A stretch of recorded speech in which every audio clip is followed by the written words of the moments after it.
the White House today launched a new fake news portal, which I found interesting. What is your objective with that, ultimately?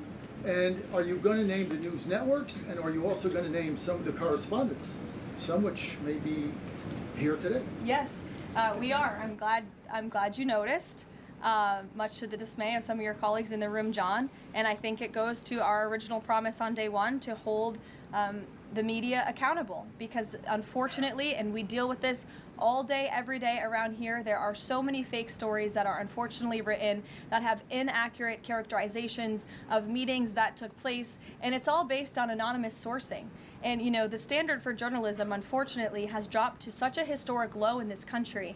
And again, we deal with it every day, where you can have an anonymous source who has no idea what they're talking about, zero credibility, call up a reporter in Washington and say, hey, I heard this, and then the next thing you know, it's on the front page of the New York Times. It's really incomprehensible. We appreciate the journalists, some of those who are in this room who do reach out for comment, who try to get things right, and there are some that remain. But overwhelmingly, the fake news that we see pumped out of this building on a day-to-day basis, it's honestly overwhelming to keep up with it all, and to constantly have to defend against these fake news and these attacks. And I will point out one fake news story over the weekend before I let you all go, from the New York Times that took about 1/3 of the president's daily calendar and his daily schedule and said that he's doing less than he did in his first term, or he might not be fit for the job. That is unequivocally false, and it's deeply unfortunate that this story was written by the same outlet and the same reporter who wrote this: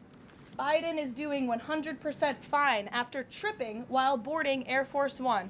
Oh, same outlet, same reporter who wrote that President Trump is not fit for the job. Are you kidding me? You all see him almost every single day. He is the most accessible president in history. He is taking meetings around the clock.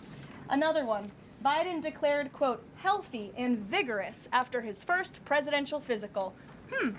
I don't see headlines like that too often about this president. Again, same reporter, same outlet who wrote falsely over the weekend that President Trump is not fit for the job. I can assure you he absolutely is. You all see that with your own eyes on a daily basis, and the president's physician has now given you all 3 detailed reports on the state of the president's health. So with that, I will leave you all, and we'll see you tomorrow.